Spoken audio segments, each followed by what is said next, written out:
हाय दोस्तों, मैं हूं आशीष और आप सबको मेरे चैनल पर स्वागत है।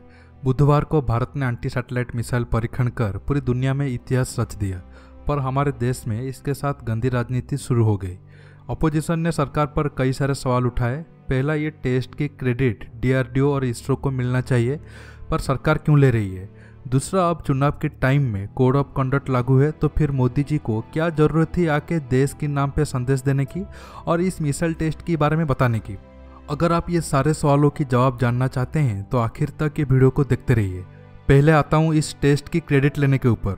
जिन दोस्तों को लगता है कि अब मोदी जी इसरो और डीआरडीओ की क्रेडिट ले रहे हैं, मैं उन लोगों को एक सवाल पूछना चाहता हूँ। आप मुझे बताइए, डीआरडीओ और इसरो क्या सरकार के कंट्रोल से बाहर है? सरकार ही हर साल ये संगठनों को पैसा देती है अपने काम करने के लिए। आप सब मीडिया पे देखे होंगे, एक्स डीआरडीओ और इसरो चीफ कह रहे थे 2012 में ही भारत ये टेस्ट कर सकती थी, पर नहीं की क्योंकि तब मनमोहन जी ने ऐसा करने नहीं दिया।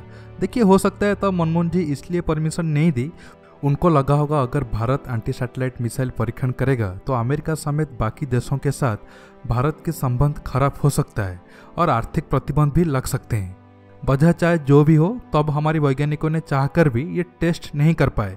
2014 में मोदी जी आने के बाद ये मिशन को मंजूरी दी और हमारे डीआरडीओ और इसरो की वैज्ञानिकों ने ये मिशन को पूरा किया और हमारी देश की ताकत को अंतरिक्ष में और बढ़ाया। आप मुझे बताइए, मिशन शक्ति के लिए क्यों इस सरकार को क्रेडिट नहीं मिलना चाहिए? देश में कुछ गलत हुआ तो मोदी जी जिम्मेदार है, पर अगर वही मोदी जी कुछ अच्छा करते हैं तो फिर उन्हें क्रेडिट देने में डर क्यों लग रहा है? अगर इस मिशन की क्रेडिट सिर्फ डीआरडीओ और इसरो को मिलना चाहिए तो फिर देश में बाकी जो भी गलत हो रही है उसके लिए भी सरकार जिम्मेदार नहीं है। जैसे कि देश में चोरी डकैती अगर बढ़ती है तो सिर्फ ये पुलिस का ही गलती है। इससे आप भी कई सारे उदाहरण ले सकते हो। अब आते हैं दूसरे सवाल पर। चुनाव के टाइम में जानबूझकर ये टेस्ट किया गया ताकि मोदी जी को फायदा हो।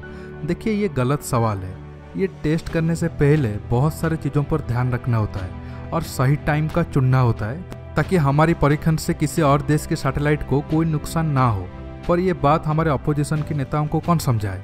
कुछ लोग ये भी सवाल उठाए, जब चुनाव के कारण देश में कोड ऑफ कंडक्ट लगा है उस वक्त देश के नाम पे मोदी जी का संदेश देना क्या सही है? मेरे हिसाब से बिल्कुल सही है। क्यों, मैं आपको समझाता हूँ। देखिए, भारत की एंटी सैटेलाइट मिसाइल परीक्षण 1998 में की गई पोखरण टेस्ट जैसा इंपॉर्टेंट है। आप जानते हैं आज के टाइम पे सैटेलाइट एक देश के लिए कितनी इंपॉर्टेंट है। अगर आज एक देश के सभी सैटेलाइट को स्पेस में तबाह कर दिया जाए तो बिना जंग लड़े ही वो देश को काफ़ी नुकसान पहुँचाया जा सकता है।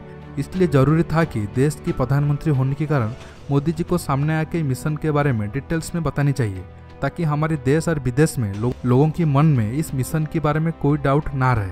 पर यह बात अपोजिशन को कौन समझाए? अगर राहुल जी को लगता है ये टेस्ट के बाद मोदी जी को चुनाव में काफ़ी फायदा होगा तो उन्हें जाके मनमोहन जी से पूछना चाहिए 2012 में वो क्यों परमिशन नहीं दी।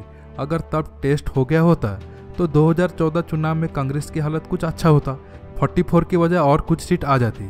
पर कांग्रेस के लिए कभी भी देश की सुरक्षा महत्वपूर्ण नहीं रहा, और अब मोदी जी देश की सुरक्षा के लिए कुछ अच्छा काम कर रहे हैं तो उनका टांग खींचना क्या सही है? देखिए, अपोजिशन का काम है सरकार की गलत काम को विरोध करना, पर सरकार अगर कुछ अच्छा कर रहा है तो अपोजिशन का काम यह भी है अपनी राजनीतिक फायदा को ना देखते हुए सरकार के साथ मजबूती से खड़ा होना चाहिए। दोस्तों, आज की वीडियो में बस इतना ही। ये वीडियो के लिए मैं 1000 लाइक का उम्मीद रखता हूँ। मुझे पता है आप सब कर दोगे। इस वीडियो को लाइक शेयर करने के साथ साथ मेरे चैनल को सब्सक्राइब करिए और सब्सक्राइब बटन के पास जो बेल आइकन है उसे भी प्रेस करना मत भूलिए, ताकि आगे आप मेरे आने वाले वीडियो को भी मिस न कर सकें। दोस्तों, रहता हूँ बहुत जल्द एक न्यू टॉपिक के साथ मिलूंगा। नमस्कार, जय हिंद।